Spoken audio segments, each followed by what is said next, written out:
Hi, this is, you'll be hear me okay also, do you think? Yes, let me zoom in Okay. to you. Okay. Hi, this is Eric, WA6HHQ with Elecraft, and we're with W5KUB.com showing you guys our new K4 HF transceiver direct sampling SDR. And just going to go through a few features of it and whet your appetite, and you can certainly go to our website afterwards at elecraft.com if you have questions. It's the Elecraft K4, and as he pans across here, we've got a complete digital sampling, direct sampling SDR. And it has built-in pan adapter, 2 receivers in the basic radio all the way up through our higher performance versions. It's got a lot of the DNA of the K3, both in terms of performance and user interface, that we've simplified it and made it easier to use. In terms of direct sampling, it has a couple of advantages. One, you don't need to buy a lot of expensive crystal filters. We've got very good performance with the radio just with the direct sampling. Hi-Fi audio built in. Also, we have really very good overall dynamic range with the direct sampling. So for overall everyday use, it's wonderful. The modular architecture lets us upgrade to between 3 versions of the radio. So if you find you want a little more performance, you can upgrade from a K4 to a K4D or a K4 HD.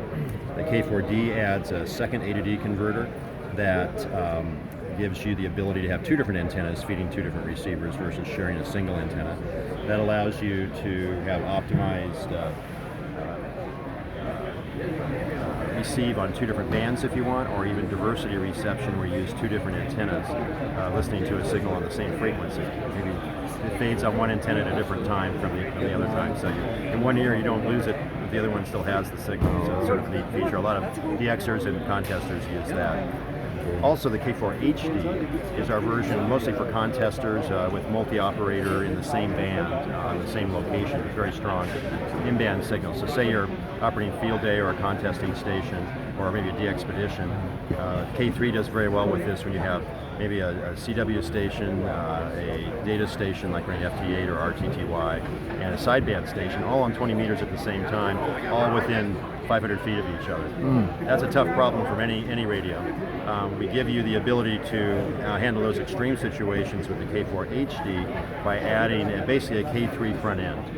So that basically has the K3 front end and IF that goes to 8 megahertz with built-in a couple of crystal filters, wide and a narrow filter for CW and sideband, and then it has direct sampling of the 8 megahertz after the filters, and the DSP in the radio, just like it was for direct sampling for the main radio, it takes that and provides all the final filtering and processing. That gets you up at blocking dynamic range, up into the K3 performance range at the top of the charts for that.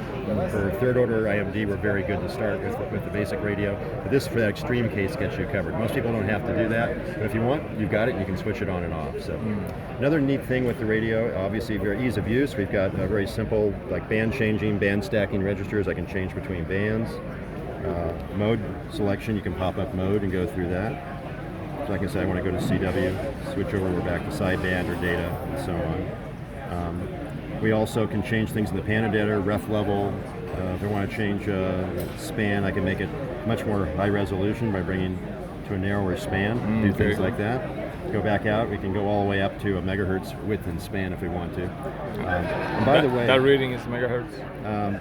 This reading on here, yeah, this is 14 megahertz, the top and bottom edge of the display. And that's the, this is in kilohertz width right now. So I just have it fairly narrow for the demo here because we have a RF playback system that actually shows that spectrum you're looking at. Also, by the way, if you pull back a little bit, we've got a high-res HDMI output, so we can put a different display on the monitor externally. It doesn't have to be a copy of the main screen. So instead of the main screen just blown up onto a large screen, we can select a part of the display like the pan adapter only, and you can have that up here. And we'll have other types of screens you can pick for that. The other key features, and there's a number of them here, but one of the nice things we have is remote control built into the box as you buy it. No external boxes or computers required to do remote control. So if you look over here to your right, there's another K3, and this K3 is actually controlling the K3 to the left. So everything, the pan adapter on here is the same pan adapter data, but it's being sent over the Ethernet or over the internet, so if you're remote, to this, and along with audio, all the control, spectrum data, everything. So you can basically have one K4, I may have said K3 by mistake here, one K4 control another K4. Or, you're working on software here too, so for instance here I have a tablet running with the same software at the same time controlling this K4. So actually I can change the band on the K4, for instance go to 7 megahertz. You'll see that went to 7 also. And then I can go back. So I'm remote controlling from there too. So basically I can have two users actually looking at the radio at the same time. They have to take turns. It's a little, you can't use the VFO at the same time and you'll fight for it, but it does work. But the beauty of this all is that it's a very simple inside the box, pick the radio you want to talk to, and over the internet if you can do the same thing, give it the address of the radio. That will instantly start streaming pan adapter data, audio data, and it's compressed so that you don't have a wide bandwidth required for the pan adapter data. You control either radio? This one actually is being, well, if you had two different K4s located, yes, you could have one person control two different K4s. What I'm doing here is I'm having that act as a controller right now. And so I'm saying that one and this one are both controlling the one in the middle. I had a question from a customer here asking whether we could control more than one radio, and yes, you could switch between radios and stuff too. So that would be sort of fun too. If you had multiple locations you could operate. So that's sort of an overview on the K4. In terms of that, let's see if I missed anything else. One key thing. One important thing on our radios for people that are Morse code operators, high-speed CW break-in is a big important deal. The K3 is very good at that. We're 10 diode TR switch. We brought that into the K4, so we have a dedicated digital signal processor that's running very fast. And if you've looked at other direct sampling radios, there's a little bit of latency and delay through their processing. We're much faster than that, so that we basically have full break-in CW without breaking it for you in terms of that, in terms of having latency. So we specialize the hardware to handle that, in addition to being very good on sideband with high fidelity sideband. But the quick turnaround for data modes and also for CW is an important feature of this radio. Beyond that, a whole bunch of features you can look up on the web. We've got flyer up on the web. You can download this. There's also web pages describing it, full pictures, and also specs on the back.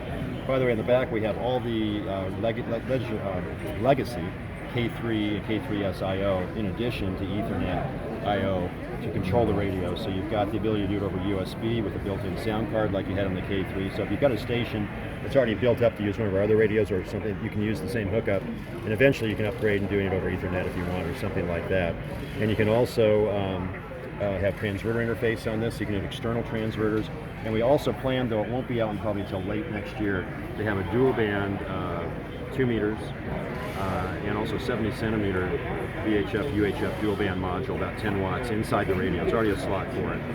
It's not announced yet, not priced yet in terms of a finished product, but that's in our development plan too. Okay. So that's the overview on it. I'm sure we could answer more questions and go on a long time here, but we'll try to keep it short for you. Thanks a lot.